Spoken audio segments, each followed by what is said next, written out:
video, I will be teaching you viewers how to make a wig using ventilated wig cap. And in today's video, I will be showing you the step-by-step to achieve a beautiful wig like I've got on. This is the 8-inch handmade wig using a ventilated wig cap, and it is our new collection, our 8-inch blunt bob cut. I'll be teaching you viewers how I achieve this look using the ventilated wig cap, and every details will be in the video tutorial. This is the step-by-step video, and hope you viewers will enjoy this video. Do not forget to like, subscribe and share, and also do not forget to use our 20% off coupon code, which is my name, Article20, on our website www.therawvirginhairboutique on any order you purchase. And this video is solely on handmade wig using ventilated wig cap, and I will do Q&A questions about dumb cap versus ventilated wig cap later on in the week. But for today, it's solely wig making tutorial using ventilated wig cap. Into the video tutorial, there are questions that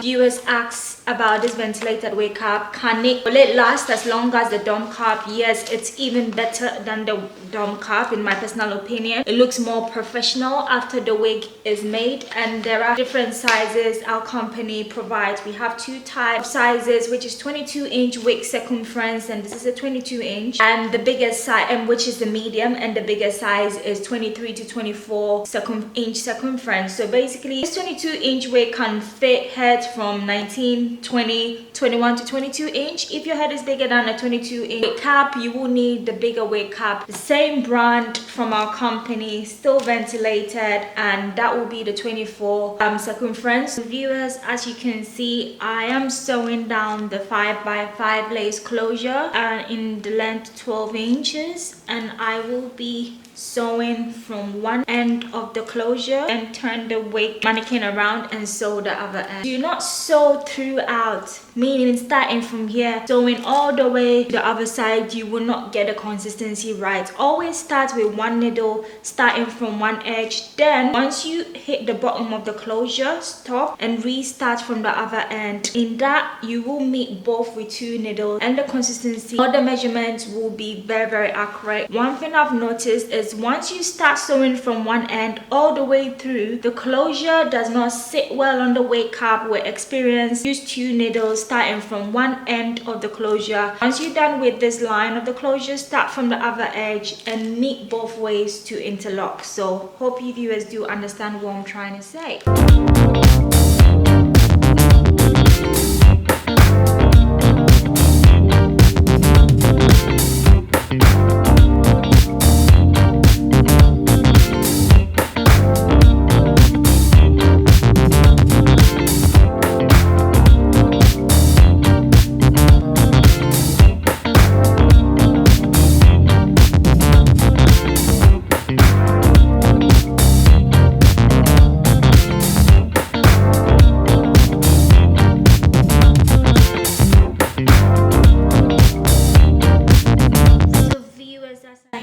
Stated, one side is sewn to the bottom of the closure, so we will start with the other side. Frequently asked questions. A lot of people ask the same old question. You actually double your weft whilst making your handmade wig using the ventilated wig cap? Yes, you can, and this is doubled. And the trick to sewing a ventilated wig cap is there is spaces in between the ventilated lines. So this is one strap, this is the other strap.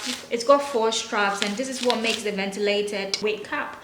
Basically, it's got spaces in between so that your hair can breathe once you've got a wig. So now I'm definitely sewing my weft. When it gets to this section, you still have to basically sew your weft together because it's double weft. You see what I'm doing? Do not say because it's got spaces in between, you're going to jump from this side to that side from that. That is not going to make your wig secure, and that will not make your wig last longer. So in between, regardless whether it's a single weft sew or double weft as I'm doing, so in between, so you get to the section whereby you need to basically sew on the ventilated line. So now I sewed in between this track. So I got to the ventilated line and I am so attaching my weft onto this ventilated line. Now I'm done with it. I'm sewing in between the wig as well. Do not jump from this section to that section. I repeat, do not jump. Sew in between the tracks, because first of all, it's double weft, and also even if it wasn't double weft, you still need to sew in between, and this is how we secure the wig. Sew in between. Let me zoom in, guys, because I do not think you guys are getting what I'm saying. So this is the ventilated line. I will be sewing, attaching my weft onto this ventilated line, and once I'm done, I will be attaching it one more time. She's gonna make the fourth time. Now do not jump from this line onto this line. Do not jump. Sew in between your track, and this helps the wig become very secure. Sew in between. Do not jump from this side to that side. That is not going to make a professional handmade wig, and your work is going to be very loose and it will not last longer. Sew in between the lines. This is the trick, guys. Sew in between the lines, because a lot of videos that I've seen going on YouTube, they just jump from this side to that side to that side to that. No. Sew the same way as if you had a sewing machine. Remember, if you had a sewing machine, you'd be sewing all the way through. You will not be jumping from that side to that side. So sew as if you are using a sewing machine. Hope what I'm saying is clear enough. Now I'm gonna sew it again. So guys, sew in between throughout, regardless whether you are using the fold over method or you are sewing it down single weft. Please sew in between the tracks. Do not jump from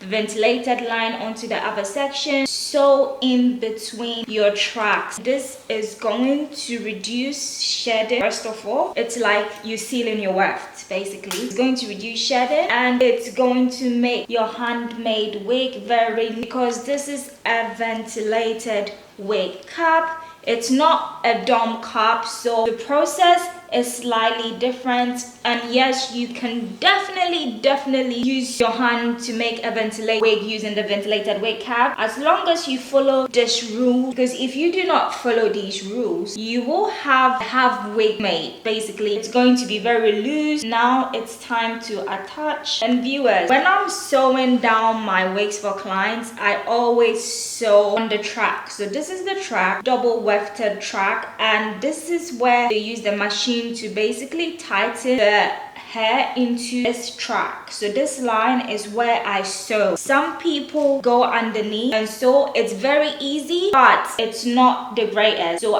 it's very difficult to use your pin to penetrate through the track. I'm not going to lie. You need to get the sharpest pin ever for you to be able to penetrate through the track, and especially when you're doing the fold over method, meaning your tracks are doubled down. So penetrating through both tracks is kind of tough. This is why, if you cannot do it, send it to us. We will construct your wig for you. So yes, as you can see, making a wig, some people make a wig in an hour. It takes me 3 to 4 hours to construct one wig, because I take my time and I use my pin to penetrate the most difficult part, which is the track. And when I'm doing that, I cannot rush making it, because do you know why? It's difficult to penetrate, and once you've got the sharpest pin or needle, you are good to go. Sometimes it depends on how thick the weft are. If the wefts are extremely thick, it can take me up to 5 hours. I do not like rushing my job. If I do not have time, I do not make wig. So yes, this is how I make my wig. So we will be doing the same process throughout